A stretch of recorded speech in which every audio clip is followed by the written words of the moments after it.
Monetisation झाल्यावर आपल्याला काय फायदा असतो आणि हाफ मॉनिटायझेशन म्हणजे ॲक्च्युली काय असतं हे तुम्हाला मी सांगणार आहे। तर नमस्कार, मी दीपाली, स्वागत आहे माझ्या यूट्यूब चॅनलमध्ये। तर हाफ मॉनिटायझेशनमुळे आपल्याला किती पैसे भेटते आणि हाफ मॉनिटायझेशन ॲक्च्युली काय असतं हे शेवटपर्यंत माझा व्हिडिओ कंटिन्यू करा, मी तुम्हाला सांगणार आहे।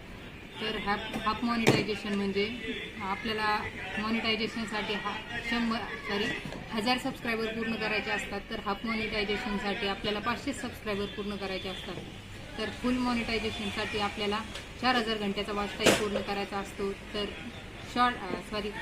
हाफ मॉनिटायझेशनसाठी आपल्याला 3000 घंट्याचा वॉच टाईम पूर्ण करायचा असतो आणि जे शॉर्ट्सचे व्ह्यूज असतात ते असतात। तर हाफ मॉनिटायझेशनसाठी आपल्याला शॉर्टचा क्रायटेरिया 3 मिलियन पूर्ण करायचा असतो आणि फुल मॉनिटायझेशनसाठी आपल्याला 10 मिलियनचा पूर्ण करायचा असतो। माझ्या मते तर सबस्क्रायबर वाढवणं एवढं हार्ड नाही आहे जेवढं की हार्ड वॉच टाईम आणि शॉर्ट्सला व्ह्यूज येणं जास्त हार्ड आहे।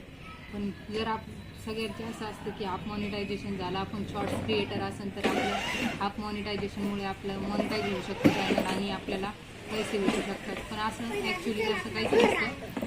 हाफ मॉनिटायझेशन फक्त एक अशी पायरी आहे जी यूट्यूबनं आपल्यावरचा थोडा भार हलका करण्यासाठी तयार केलेली आहे। हाफ मॉनिटायझेशन झाल्यानंतर आपल्याला म्हणजे पैसे वगैरे काही भेटत नाही, फक्त 500 सबस्क्रायबरमुळे आपला एक फायदा होतो, तो म्हणजे विश लिंकमधून आपण प्रोडक्ट सेलिंग करू शकतो। त्यात आपल्याला मार्जिन भेटते, कमिशन भेटते आणि त्यातून आपलं प्रॉफिट होऊ शकतं। पण हाफ मॉनिटायझेशनमुळे ॲक्च्युली आपल्याला यूट्यूबकडून पेमेंट आहे। तर आपल्याला हाफ मॉनिटायझेशन किंवा 3000 घंट्याचा वॉच टाईम पूर्ण केला तर आपलं चॅनल मॉनिटाईज होईल। पण असं काही नसतं, ते बस एक आपल्यावरचं म्हणजे आपल्याला थोडं 2 पायऱ्या चढायचं, ते एक पायरी चढल्यावर आपल्याला थोडं बरं वाटतं असं टाईपचं असतं ते।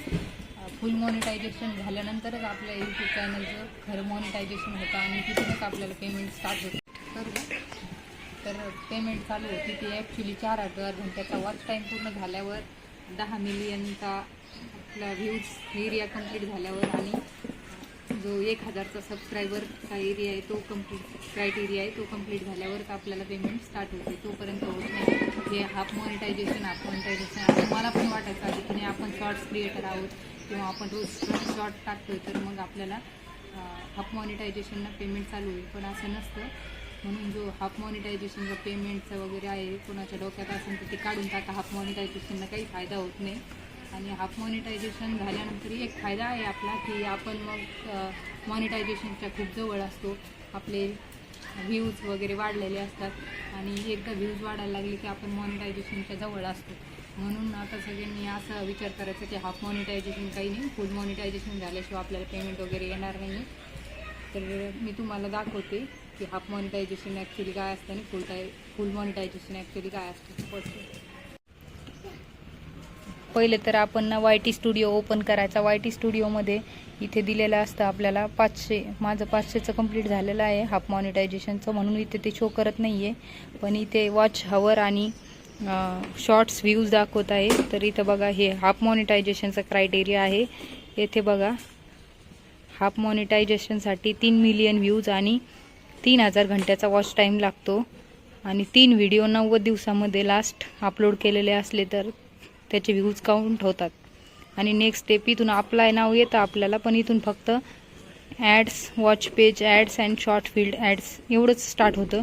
मग इथं हे बघा नेक्स्ट इलेजिबिलिटी क्रायटेरिया असतो, तो म्हणजे 1000 सबस्क्रायबर पूर्ण करायचा आणि जो 4000 घंट्याचा वॉच टाईम आहे तो पूर्ण करायचा। आणि इथे हे बघा व्हॅलिड पब्लिक शॉर्ट्स व्ह्यूज ते 10 मिलियनचे पाहिजे, तेव्हाच आपला यूट्यूब मॉनिटाईज होतो आणि आपल्याला पेमेंट स्टार्ट होती। तर कसा वाटला आजचा व्हिडिओ नक्की कमेंट करून सांगा। Thank you so much.